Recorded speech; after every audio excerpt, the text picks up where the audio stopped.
आसमान से पानी बरसाया, जमीन से खाने की चीजें हमारे लिए पैदा फरमाई। जब मैंने तुम पर इतना बड़ा एहसान किया तो मेरी तुम्हें इताअत और इबादत ही करनी है। इसी बिना पर मैंने पैदा किया आपको कहे के लिए, अपनी इबादत के लिए। वही आपका ये मदरसा दारुल उलूम अब्दिया है। अब्दिया निस्बत है ये आपके सामने जो माशाअल्लाह कलाम कर रहे, बातचीत कर रहे, पैगाम पहुंचा रहे मौलाना अनवार साहब, अल्लाह इनके अनवार को आलम में आम और ताम फरमाए।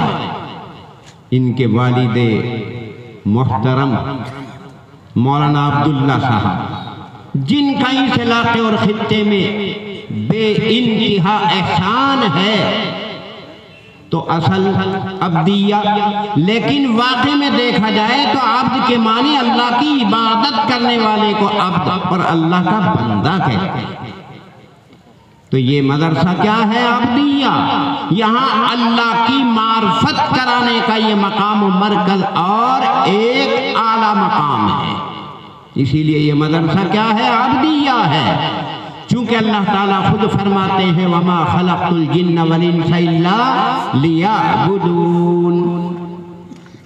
हम अल्हम्दु शरीफ पढ़ते हैं, हर आदमी नमाज पढ़ता है मुसलमान, और हर रकात में अल्हम्दु शरीफ पढ़ता है। उसमें यही तो बताया अल्हम्दुलिल्लाहि रब्बिल आलमीन। हम तारीफ करते हैं अल्लाह की। क्यों करते हैं? तमाम आलमों का पालनहार है रब्बिल आलमीन।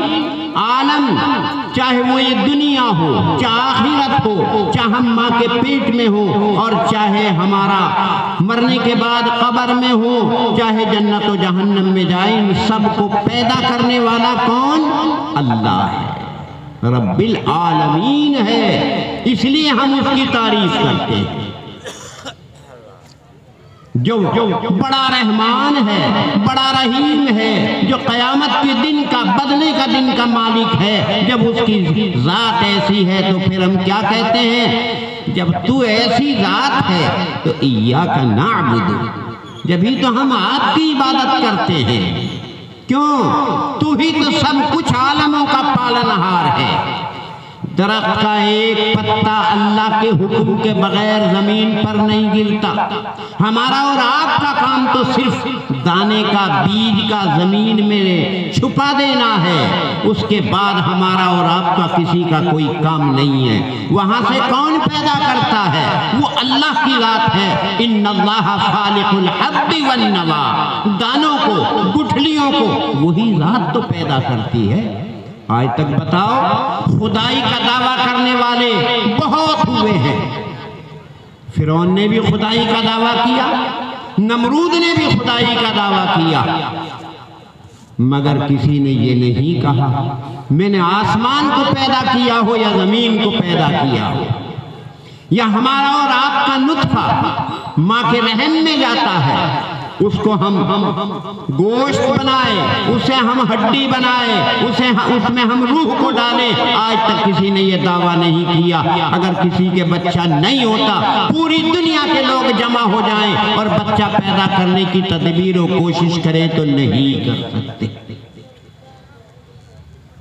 तो ये अल्लाह की रात है जिसके लिए हम इताअत, जिसके लिए हम इबादत, और जिसकी हम तारीफात और जिसकी मार्फत हम यहाँ पर आकर के हासिल करते हैं। ये कहीं से हासिल होगी? कुरान पाक से। अल्लाह ने अपनी मार्फत का जरिया ये कुरान पाक जो हमें बिल्कुल सीधा रास्ता बताती है। इन्ना हाज़ल कुरान यहदी लिल्लती हिया अक़वम, हमें ये कुरान सीधा रास्ता बताती है। इसमें इधर उधर की कोई बातें नहीं है, इसमें आला से आला दिमाग के लगाने की जरूरत नहीं है। अद्दीनु युस्रुन, दीन तो बड़ा आसान है, समझना कोई इसका मुश्किल नहीं है, अमल कोई मुश्किल नहीं है। अल्लाह ताला तो खुद फरमाते हैं तुम मेरी इबादत, मैं तुम्हारे साथ आसानी का इरादा करता हूं, दुश्वारी का इरादा नहीं करता। कैसे आसानी का? नमाज में खड़ा होना फर्ज है। अगर खड़ा नहीं हुआ जाता बैठकर पढ़ लो। अगर बैठने की भी ताकत नहीं है, लेटे लेटे उसकी इबादत इताअत कर लो। यही तो आसानी है। ईमान के 5 रुकन है। जुबान से इकरार करना भी है। अगर गूंगे हो, इकरार नहीं कर सकते, हम तुम्हारे दिल की बात को ही मान लेंगे, ये भी आसानी है। ज़कात का देना तो फर्ज है, इस्लाम का एक रुकन है। लेकिन अगर तुम्हारे पास माल नहीं है तो तुम पर ज़कात ही फर्ज नहीं है। यही तो आसानी है। और अगर तुम मोहताज हो, तुम गरीब हो, तुम्हारी जिंदगी के असबाब नहीं है, तो ज़कात देने के बजाय तुम ज़कात लेने के भी मुस्तहिक हो। यही तो आसानी है। ये कौन बता रहा है? अल्लाह ताला ने इस इंसान को क़यामत तक रहबरी के लिए ऐसी किताब कुरान इनायत फरमाई। इसमें जर्रा बराबर ज़ैर ज़बर पेश हरकत की कोई तब्दीली नहीं होगी। जैसे उतारा था नबी करीम सल्लल्लाहु अलैहि वसल्लम पर, आज भी ऐसा ही है और क़यामत तक ऐसा ही रहेगा। और ये कुरान क्या है? 1400 साल से नहीं है। कुरान 1400 साल से नहीं है, नुज़ूल 1400 साल से। इन्ना अंज़लनाहु फी लैलतिल क़द्र। नुज़ूल हुआ, वजूद नहीं। वजूद कुरान पाक का कदीम है। वजूद कुरान पाक का कदीम है। नुज़ूल इस कुरान पाक का 1450 साल पहले हुआ। दो चीज, एक होता है वजूद, एक होता है ज़ुहूर। अगर बुलंदी पर कोई चीज नीचे आ गई तो उसे कहते हैं नुज़ूल। तो नबी करीम सल्लल्लाहु अलैहि वसल्लम की जात मौजूद कब? तमाम मखलूक से पहले। नबी का वजूद पूरी मखलूक से पहले मौजूद, और नबियों, तमाम नबियों के बाद में नबी का ज़ुहूर। ज़ुहूर अलग चीज है। हमारे पास रुपए पैसे सोना चांदी हो, घर में रखा हुआ है, लेकिन जब उसे हम बाहर लाएंगे, इस्तेमाल करेंगे, तब उसका नफा और फायदा होगा। लेकिन रखा हुआ तो घर में है हमारे। वजूद तो पहले से है। जब उसे बाहर लाएंगे, दुकानों पे लाएंगे, सामान खरीदेंगे, तो तब उसका ज़ुहूर हुआ। वजूद तो उसका पहले है।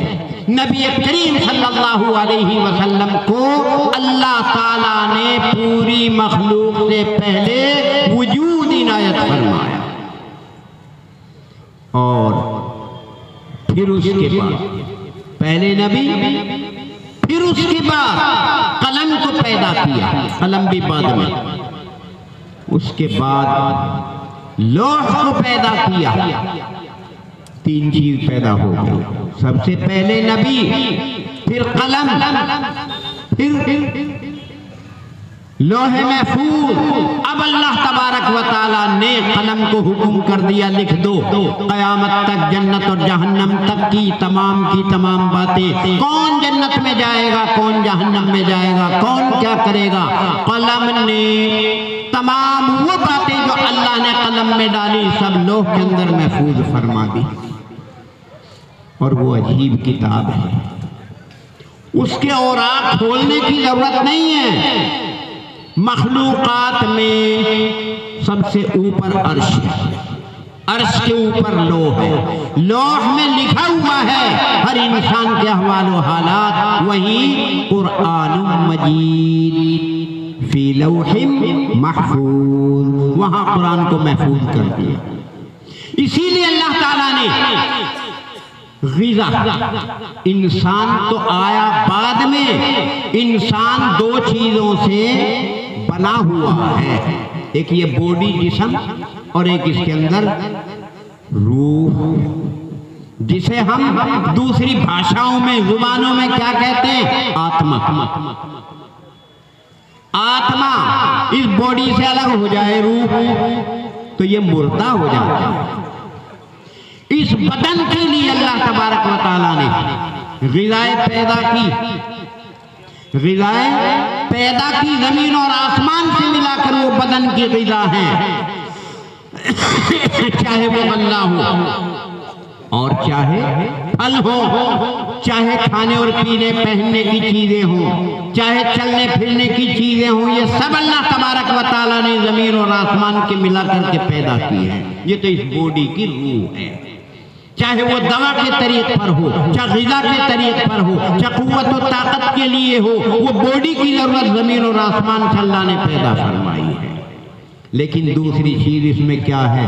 रूह। इस रूह की ग़िज़ा अल्लाह ने जो पैदा की है वो कुरान है। इस आलम की रूह जो अल्लाह ने पैदा की है वो कुरान है। जब तक रूह रहेगी बदन में बदन रहेगा, वरना मुर्दार और मय्यत और जनाजा बन जाएगा। जब तक कुरान बाकी रहेगा ये आलम बाकी रहेगा, और जब कुरान नहीं रहेगा ये आलम आनन फानन में फना हो जाएगा। हमारा ईमान, हमारा अकीदा, हमारा दावा इसी बात पर है, क्योंकि हमारा ईमान अल्लाह पर और नबी पर है, और नबी ने हमें ये बात बताई, क़यामत से पहले कुरान उठ जाएगा। कुरान क्या है? नया नहीं है। मजहब हमारा नया नहीं है, इस्लाम नया नहीं है। कुरान मजबूत कदीम चीज है। कितनी कदीम? जब तो आसमान और जमीन भी नहीं थे, जब इसको अल्लाह ताला ने मौजूद फरमा दिया था। दलील हमारे पास कुरान। अर्रहमान अल्लमल कुरान, बड़ी मेहरबान जात है जिसने कुरान की तालीम दी। उसके बाद बताया सूरह रहमान को सब जानते हैं, जिसमें बार बार फबी अय्यि आलाइ रब्बिकुमा तुकज़्ज़िबान आता। उसमें शुरू में बताया अल्लाह ने, मैंने कुरान पहले मौजूद फरमा दी, फिर फरमाया खलक़ल इंसान, इंसान को बाद में पैदा किया। इंसान बाद की चीज है, कुरान पहली चीज। अभी तो इंसान आया ही नहीं, कुरान मौजूद कर दी, लोह में महफूज फरमा दी। अम के पारे में वस्समाई ज़ातिल बुरूज में मौजूद है, कुरानुम मजीद फी लौहिल महफूज, लोह में महफूज है कुरान हमारा। इसी बिना पर अल्लाह तबारक व तआला ने हमें इबादत के लिए पैदा किया। इबादत के लिए घर की जरूरत है। अल्लाह ताला ने हजरत आदम अलैहिस्सलाम को जब जमीन पर भेजा, जमीन पर 300 साल तक चलते फिरते घूमते रहे। कितने? 300 साल तक कहीं उतरे, कहीं ठहरे, कहीं गए, लेकिन अरफे में जाकर आदम और हव्वा दोनों की मुलाकात हो गई। पहली मुलाकात। हाजी जहां पर जाकर रात गुजारते हैं उसे मुज़दलिफा, दोनों की जमीन पर एक जगह पहली रात वहां गुजरी 300 साल के बाद। 40 कम 1000 साल उम्र हुई हजरत आदम की। उसके बाद अल्लाह ताला ने कहा चलो आगे को चले। सफा और मरवा जब वहां पर दोनों बैठ गए, अल्लाह ने कहा यहाँ एक मकान बनाओ। सबसे पहला मकान जमीन पर जो बना तो काबा बना। इसीलिए अल्लाह ताला ने क्या फरमाया, जाओ घर की जियारत करने, वलियतवफू बिल बैतिल अतीक। बैत अतीक कहते हैं उसे, अतीक के माने आते हैं पुराना, कदीम, सबसे पहला। अव्वल के माने अव्वल सब जानते हैं, इन्ना अव्वला बैत, पहला घर बैत अतीक। कौन सा? जो पहले इंसान ने पहला घर जो बनाया वो काबा है, जमीन के दरमियान में। वहीं से जमीन को वल अर्ज़ बअद ज़ालिका दहाहा, जमीन को अल्लाह ने वहीं से तो फैलाया था। वहीं पर पहले झाड़ बनाया, फरिश्ते इताअत करते रहे। फरिश्ते बहुत जमाने से, दुनिया तो न मालूम कब से है, इसका हम शुमार नहीं कर सकते। चूंकि हमसे पहली है तो न मालूम कब से है। लेकिन अल्लाह ताला ने हजरत आदम को हुक्म दिया मकान बनाने का, तो बैते अतीक, पुराना घर, पहला घर वो बैतुल्लाह है। और जब तक वो घर रहेगा ये जमीन और आसमान रहेगा, जब तक कुरान रहेगा ये आलम रहेगा, जब तक बैतुल्लाह रहेगा ये जमीन और आसमान रहेगा। जब बैतुल्लाह का एक एक पत्थर अलग कर दिया जाएगा तो न जमीन रहेगा न फिर आसमान। इज़ा ज़ुलज़िलतिल अर्ज़ु ज़िलज़ालहा व अख़रजतिल अर्ज़ु असक़ालहा व क़ालल इंसानु मा लहा। जब ज़लज़ला आएगा सब जमीन और आसमान तहस नहस हो जाएंगे, तो जमीन भी अपनी अपनी बातें बताना शुरू कर देगी, अपने खजानों को निकाल बाहर करना शुरू कर देगी। ये क़यामत के करीब होंगी बातें। ये क्या कौन बता रहा है? मैं अपनी तरफ से नहीं, जो भी मैं बोल रहा हूँ कुरान पाक का तर्जमा है। ये कुरान पाक हमें हिदायत देती है, जिंदगी गुजारने के लिए सीधा रास्ता हमें बता रही है। ये कुरान हमें सीधा रास्ता बता रही है कि एक कदम भी ऐसा नहीं है जो कुरान हमारी रहबरी ना करती हो, मगर हम न जाने वो अलग बात है। दुनिया का कोई बात तुम मालूम करो उसका जवाब कुरान में मौजूद है। कुरान मामूली चीज नहीं है, कुरान तो अजीब चीज है। कोई भी सवाल करे, कैसा भी सवाल करे, और जवाब भी तहकीक से कुरान पाक देता है। तो ये कुरान मामूली चीज नहीं। जो हाफिज सिर्फ अल्फाज को अपने सीने में महफूज कर लेगा, अल्लाह उसे अपना नाम दे रहे हैं। अल्लाह हाफिज जो कुरान को अपने सीने में कर ले तो उसे भी हम और आप क्या कहते हैं? हाफिज। और जो तर्जमा भी जान जाए, जो माना भी जान जाए, तो उसे कहते हैं आलिम। और जो अमल करने लगे तो उसे कहते हैं आमिल। तो लिहाजा ये कुरान मामूली चीज नहीं है, इसके अल्फाज के महफूज कर लेने के हाफिज। और कितना बड़ा मकाम हाफिज कुरान का होगा। क़यामत के दिन हाफिज कुरान के माँ बाप के सरों पर ऐसा ताज रखा जाएगा, एक मोती भी अगर उसका जमीन और आसमान के दरमियान आ जाए तो सूरज की रोशनी भी उसके मुकाबले में खत्म हो जाएगी। और हाफिज कुरान का मकाम तो इसी से अंदाजा लगाओ कितना बड़ा होगा। सबसे पहले तो उसे यूं कहा जाएगा, अपने 10 रिश्तेदारों के लिए, मुताल्लिकीन के लिए सिफारिश करो जिनके लिए जहन्नम में जाना वाजिब हो गया। हम आपकी सिफारिश 10 आदमियों के लिए कबूल करेंगे। ये सिफारिश, ये ताज़ीम हाफिज कुरान की। और खुद हाफिज कुरान को कहा जाएगा तुम जन्नत में दाखिल हो जाओ और कुरान पढ़ना शुरू करो, पढ़ते जाओ, जन्नत के मर्तबे और दर्जे को हासिल करते जाओ। जहां आखिरी तुम पढ़ करके फारिग हो वहां आपका मकाम होगा जन्नत के अंदर। तो यह है हाफिज कुरान की फजीलत आखिरत में। और दुनिया में अल्लाह तबारक व तआला हमें और हमारे मुताल्लिकीन घरों में हाफिज कुरान पैदा फरमाए। व आखिरु दावाना अनिल हम्दुलिल्लाहि रब्बिल आलमीन।